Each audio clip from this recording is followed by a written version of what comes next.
Hello दोस्तों, नमस्कार। स्वागत करते हैं आप सभी का एक्सपर्ट क्लासेस साधना की प्लेटफॉर्म में। कैसे हैं आप सभी? आई होप कि स्वस्थ मस्त और ज़बरदस्त होंगे, सीटेट की तैयारी बेहतरीन कर रहे होंगे। तो साथियों, आज हम यहाँ पर आपके लिए लेकर आए हैं हिंदी पेडागोजी के ऐसे 15 प्रश्न जो आपके सीटेट एग्जाम में बार बार ट्रेंड होता है। तो चलिए आज की क्लास को स्टार्ट करते हैं। और हाँ, आप अपना स्कोर लास्ट में ज़रूर बताइएगा कि आपने 15 क्वेश्चन में कितना स्कोर किया। तो चलिए आज की क्लास को स्टार्ट करते हैं। एक से एक बढ़ के आपको ज़बरदस्त प्रश्न मिलेंगे। तो प्रश्न नंबर 1 है कि एक शिक्षक के लिए सबसे महत्वपूर्ण क्या है? अगर आप एक शिक्षिका हैं तो आपके लिए सबसे महत्वपूर्ण क्या होता है? कक्षा में अनुशासन बनाए रखना, कक्षा में समयानुवर्ती होना यानी कि समय से पहुंचना, या फिर विद्यार्थियों की कठिनाइयों को दूर करना, या फिर एक सुवक्ता होना, जो कुछ बोला जाए उसको आप सुनिएगा। तो एक शिक्षक के लिए सबसे महत्वपूर्ण क्या है भाई, बताइएगा।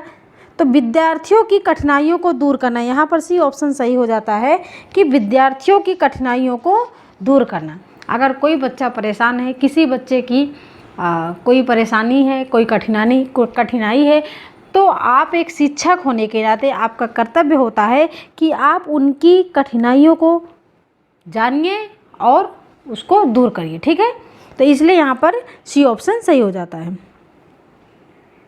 प्रश्न नंबर 2 है कि भाषा की पाठ्यपुस्तकें हमारे लिए क्या हैं?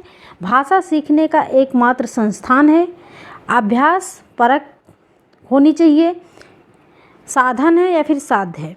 तो जो भाषा की पाठ्यपुस्तकें हम पढ़ते हैं, हिंदी भाषा, संस्कृत भाषा, अंग्रेजी भाषा, ये पुस्तकें जो हम पढ़ते हैं ये हमारे क्या है, हमारे लिए क्या है, किस रूप में काम करती हैं? संस्थान के रूप में काम करती हैं, या फिर अभ्यास परक के रूप में काम करती हैं, साधन के रूप में काम करती हैं, या फिर साध्य के रूप में? तो देखिए, हमारे जो अनुभव होते हैं, हमारे जो एक्सपीरियंस होते हैं, उसको हम लेते हैं, अर्जित करते हैं। लेकिन जो भाषा की पाठ्यपुस्तकें पढ़ते हैं वो हमारे लिए क्या है? तो हमारे लिए एक साधन के रूप में काम करती हैं, हमें रास्ता दिखाती हैं। ठीक है, तो इसलिए यहाँ पर सी ऑप्शन सही हो जाएगा। प्रश्न नंबर 3 है कि भाषा कक्षा में विभिन्न दृश्य श्रव्य साधनों के उपयोग का उद्देश्य नहीं है। क्वेश्चन को थोड़ा सा ध्यान से देखिएगा, कंसंट्रेशन के साथ, क्योंकि ये क्वेश्चन थोड़ा सा अजीब है ना, थोड़ा सा कठिन कह लीजिए आप कि कठिन है। तो भाषा कक्षा में विभिन्न दृश्य श्रव्य साधनों के उपयोग का उद्देश्य नहीं है। यहाँ पर पूछा जा रहा है कि एक भाषा कक्षा में विभिन्न देखने सुनने वाले साधनों के उद्देश्य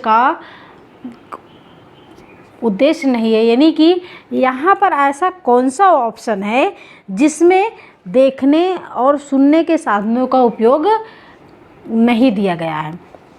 ऐसा कौन सा ऑप्शन है यहाँ पर जिसमें विभिन्न देखने और सुनने के साधनों का उद्देश्य नहीं दिया गया है, नहीं बताया गया है? तो यहाँ पर आपको देखना है। तो आधुनिक तकनीकों को कक्षा में लाना, जिसमें देखने की ना बात की जाती हो ना सुनने की, ना तो देखने की बात की गई हो और ना सुनने की। ठीक है, तो आप देखिएगा, आधुनिक तकनीकों को कक्षा में लाना। अगर हम टेक्नोलॉजी को अपनी क्लास में लाते हैं, अपनी कक्षा में लाते हैं, तो उसमें हम देखते भी हैं चीज़ों को।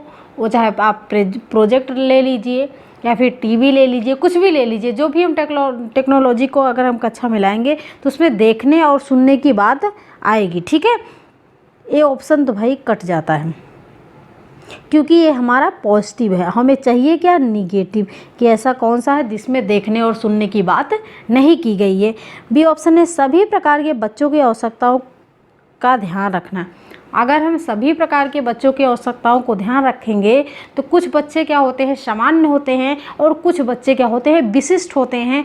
कुछ बच्चे दृष्टिबाधित होते हैं, कुछ बच्चे श्रवणबाधित होते हैं। तो अगर उनकी आवश्यकताओं को हम ध्यान में रखेंगे तो हमें देखने और सुनने जैसे चीज़ों की ज़रूरत पड़ेगी। तो इसलिए यहाँ पर ए भी ऑप्शन क्या है, पॉजिटिव है।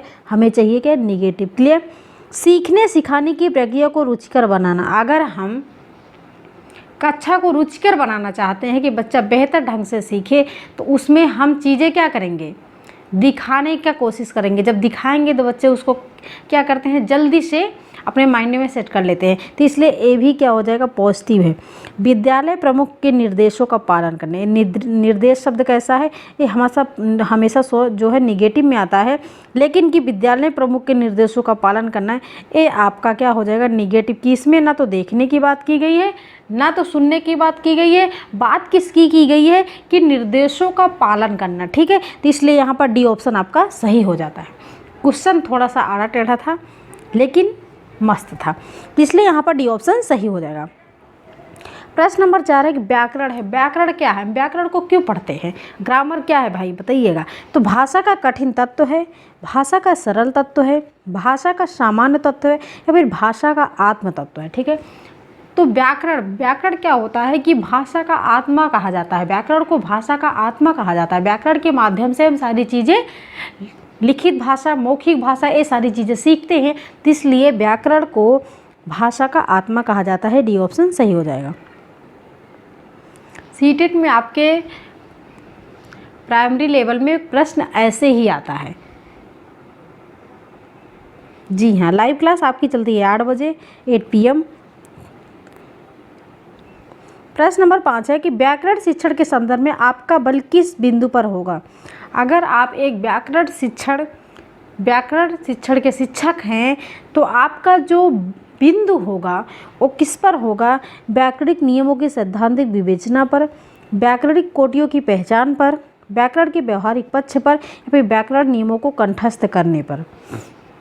अगर आप हमारी टैग वीडियो देखे होंगे तो उसमें जो है आप अच्छी तरह देखे होंगे कि उसमें सारी चीज़ें आपको बताया गया है कि कंठस्थ करना, रटना, ये सब चीज़ें क्या है, ये सब चीज़ें आपकी निगेटिव हैं, निगेटिव चीज़ें हैं। अगर पॉजिटिव पूछा गया तो पॉजिटिव आंसर टिक करिए। तो इसलिए व्याकरण शिक्षण के संदर्भ में आपका बल किस पर जाता है, तो सबसे पहले नियम जो होते हैं, नियम क्या होते हैं, आपके रटने पर बल देते हैं। नियम हमेशा रटने में, नियम आ जाए तो समझ लीजिए आपका निगेटिव है। ठीक, और यहाँ पर पूछा क्या गया है, पॉजिटिव के साथ पॉजिटिव आंसर टिक करना है।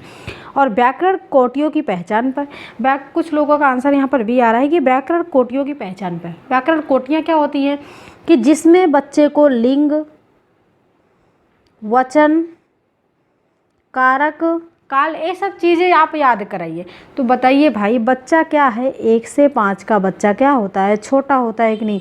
प्राइमरी लेवल का बच्चा क्या होता है, छोटा होता है। तो क्या आप उनको लिंग, वचन, कारक, काल, ये सारी चीज़ें याद करा सकते हो, नहीं, क्योंकि बच्चा बहुत छोटा है। तो इसलिए ये भी क्या है, आपका निगेटिव है। ठीक, व्याकरणिक नियमों को कंठस्थ करना, कंठस्थ कराना हमेशा गलत होता है कि बच्चों को आप रटने पर बल मत दीजिए। ठीक है, तो इसलिए रूट लर्निंग को अवॉइड कीजिए। इसलिए यहाँ पर डी ऑप्शन भी गलत है, आपका सी ऑप्शन सही हो जाता है कि अगर आप व्याकरण शिक्षण के शिक्षक हैं तो आपका जो बिंदु होता है, सबसे बड़ा बल जो बच्चों के प्रति जाएगा वो जाएगा व्याकरण के व्यवहारिक पक्ष पर। बच्चों को आप लिखित और मौखिक भाषा में शिक्षा दीजिए। अगर बच्चा लिखना पढ़ना सीख जाएगा तो वो अपने व्यवहार को दूसरों के प्रति अच्छे से व्यक्त कर पाएगा। तो इसलिए यहाँ पर सी ऑप्शन सही हो जाता है। क्लियर।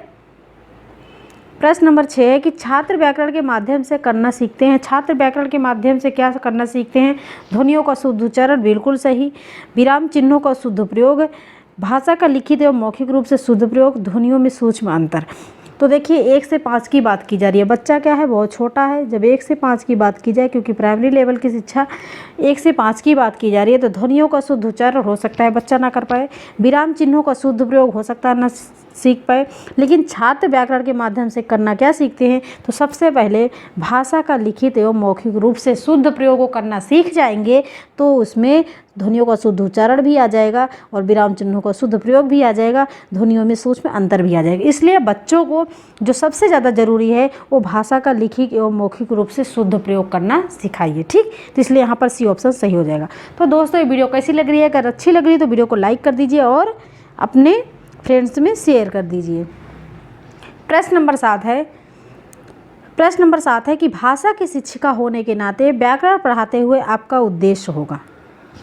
बहुत ही सिंपल प्रश्न कि भाषा की शिक्षिका होने के नाते व्याकरण पढ़ाते हुए आपका उद्देश्य होगा, किस पर होगा, बच्चों को व्याकरणिक नियमों से अवगत कराना, उदाहरण देकर नियम समझाना, भाषा का अनुकरण करने की विधि पर, या फिर बिना उदाहरण दिए भाषा सिखाना।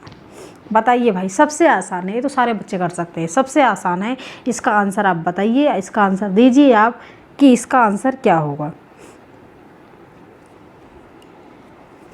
अगर भाषा की शिक्षिका हैं आप, तो व्याकरण पढ़ाते हुए आपका उद्देश्य किस पर जाएगा?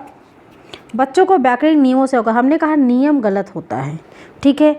उदाहरण देकर नियम समझाना, पहले बच्चों को आप उदाहरण देंगे, ठीक है, कि ये क्या है, ये एक पौधा है, ये हमें क्या देता है, ये हमें फल देता है, ये हमें ऑक्सीजन देता है, ठीक है। ये सारी चीज़ें पहले आप बच्चों को क्या करेंगे, उदाहरण देंगे, उसके बाद उसको नियम बताएंगे, उसका नियम सिखाएंगे, बच्चों को नियम समझाएंगे। तो इसलिए भाषा का अनुकरण क्या करने के लिए कहेंगे या फिर बिना उदाहरण दिए भाषा सिखाएंगे। अगर आप बच्चों को उदाहरण नहीं देंगे तो बच्चा कैसे सीखेगा? सीधा पेड़ पे सिर्फ उस पर बोल देंगे कि पेड़ पे आप नियम रट लीजिए, तो इसलिए यहाँ पर हो जाएगा बी ऑप्शन सही हो जाएगा। क्लियर।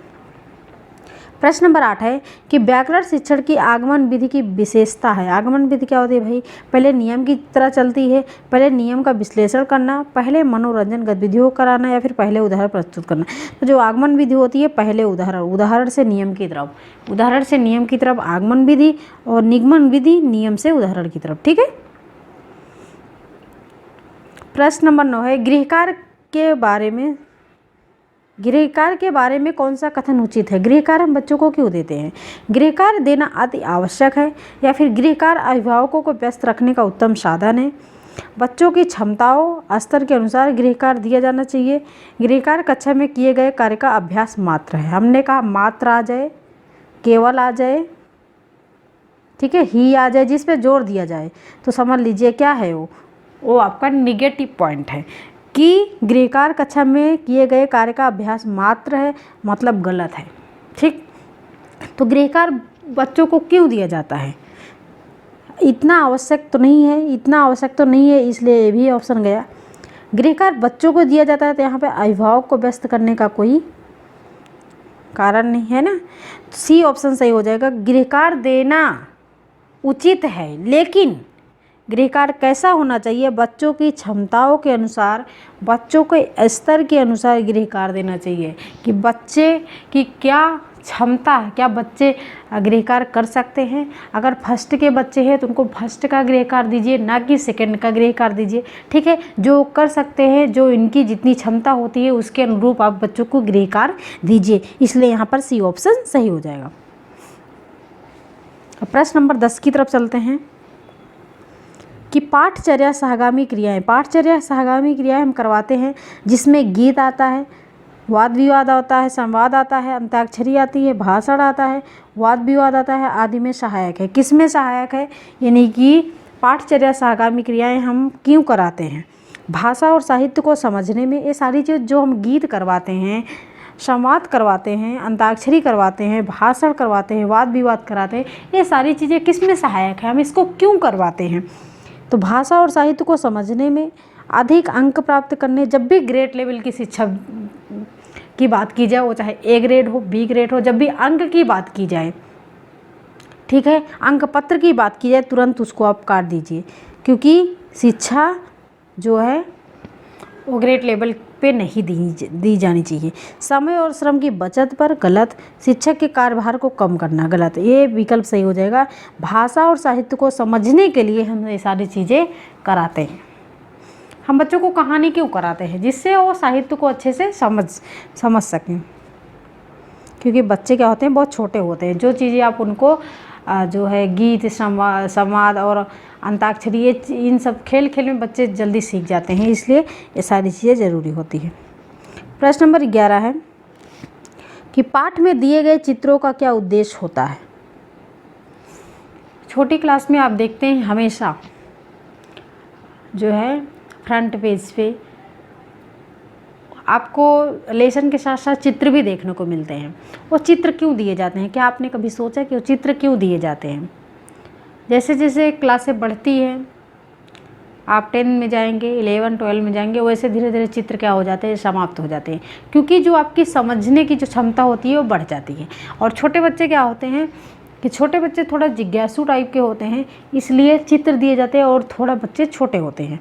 प्राइमरी लेवल के बच्चे, जूनियर लेवल के बच्चे ये क्या होते हैं, थोड़ा छोटे होते हैं। तो इसलिए यहाँ पर है कि पाठ में दिए गए चित्रों का क्या उद्देश्य होता है, पाठ में जो चित्र दिए जाते हैं वो क्यों दिए जाते हैं। चित्र अमूर्त संकल्पनाओं को समझने में सहायता करते हैं।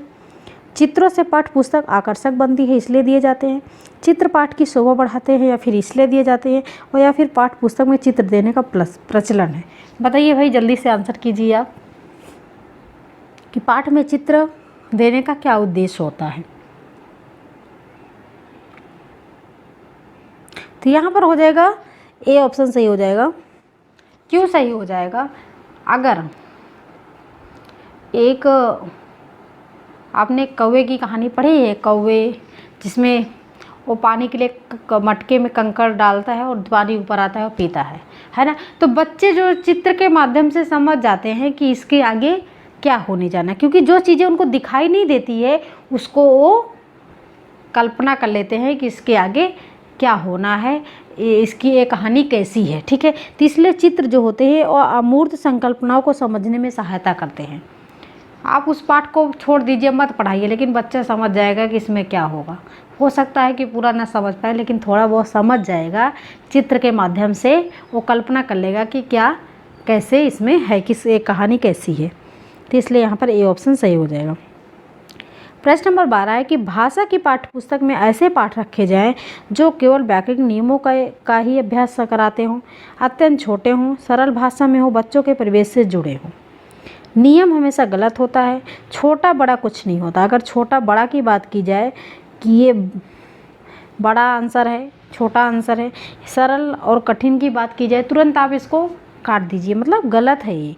और डी ऑप्शन से हो जाएगा कि भाषा ऐसी होनी चाहिए, भाषा की पाठ्य पुस्तकें ऐसी होनी चाहिए जो बच्चों के परिवेश से जुड़ी हों, जो बच्चा जहाँ से आता हो मातृभाषा में भाषा होनी चाहिए और बच्चों के परिवेश से जुड़ी होनी चाहिए। प्रश्न नंबर 13 है कि श्रव्य शिक्षण सहायक सामग्री का साधन नहीं है। यहाँ पर निगेटिव आ गया भाई, निगेटिव के साथ आपको टिक करना होगा, निगेटिव है ना, निगेटिव के साथ निगेटिव, पॉजिटिव के साथ पॉजिटिव आंसर को टिक करना होगा। इसलिए यहाँ पर श्रव्य शिक्षण सहायक सामग्री का साधन नहीं, यानी कि ऐसा कौन सा ऑप्शन है जिसमें सुनने की बात नहीं की गई, यानी कि सुनने जैसे शिक्षण सहायक सामग्री नहीं है। रेडियो को क्या करते हैं हम सुनते हैं, रेडियो को क्या करते हैं हम सुनते हैं।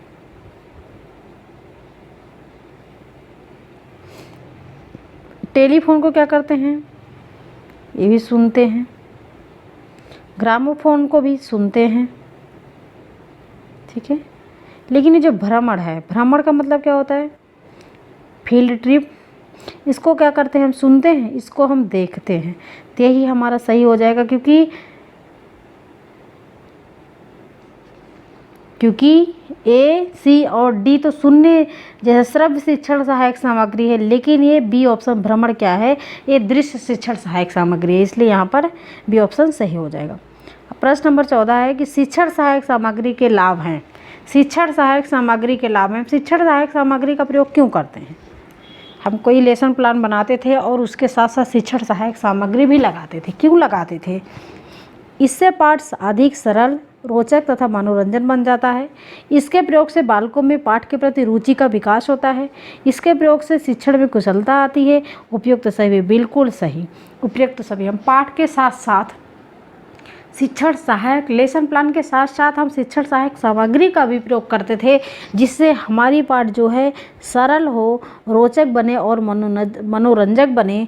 इसके प्रयोग से बालकों में पाठ के प्रति रुचि आए। जो चीज़ें हम उनको दिखा सकते हैं, दिखा के आसानी से उनके माइंड में सेट करते सकते हैं, वो चीज़ें हम बता के नहीं कर सकते हैं। इसलिए बच्चों को हमेशा क्या करते हैं, फील्ड ट्रिप के माध्यम से शिक्षा देते हैं, क्षेत्र भ्रमण पे ले जाते हैं, तो देखी हुई चीज़ें हमेशा याद रहती हैं और इसके प्रयोग से शिक्षण में कुशलता आती है। यहाँ पर डी ऑप्शन सही हो जाएगा। प्रश्न नंबर 15 है प्राथमिक कक्षाओं में रोल प्ले भूमिका का उद्देश्य होना चाहिए। रोल प्ले, बच्चों को रोल प्ले करवा दीजिए। बच्चों को अभिनय सिखाना, रोल प्ले का मतलब क्या होता है, उद्देश्य होना चाहिए बच्चों को अभिनय सिखाना, एक पद्धति के रूप में इसका उपयोग करना, विभिन्न संदर्भ में भाषा प्रयोग के अवसर प्रदान करना, या फिर बच्चों को अनुशासित रखना। गलत, ठीक। तो प्राथमिक कक्षाओं में बच्चों को क्या करवा दीजिए, आप रोल प्ले करवा दीजिए। किसी भी कंटेंट पे आप, कंटेंट कोई भी होना चाहिए, उस पर आप जब रोल प्ले करवा देंगे तो उससे क्या होता है, बच्चों को हिंदी भाषा है ना, तो विभिन्न संदर्भ में भाषा के प्रयोग का अवसर उनको मिलेगा। तो इसलिए विभिन्न संदर्भों में भाषा प्रयोग के अवसर प्रदान करना ये क्या हो जाता है, प्राथमिक कक्षाओं में रोल प्ले का उद्देश्य होना चाहिए। इसलिए यहाँ पर सी ऑप्शन सही हो जाता है। क्लियर? वो चाहे हिंदी हो, कोई EVS हो, CDP हो, रोल प्ले सबसे बेस्ट है, इससे बच्चों को अवसर मिलता है। तो ये थे दोस्तों आज के 15 प्रश्न। आपको वीडियो कैसी लगी? अगर वीडियो अच्छी लगी तो वीडियो को लाइक करना, शेयर करना, सब्सक्राइब करना। Thanks for watching video. This is Sadhana Tyagi, expert classes.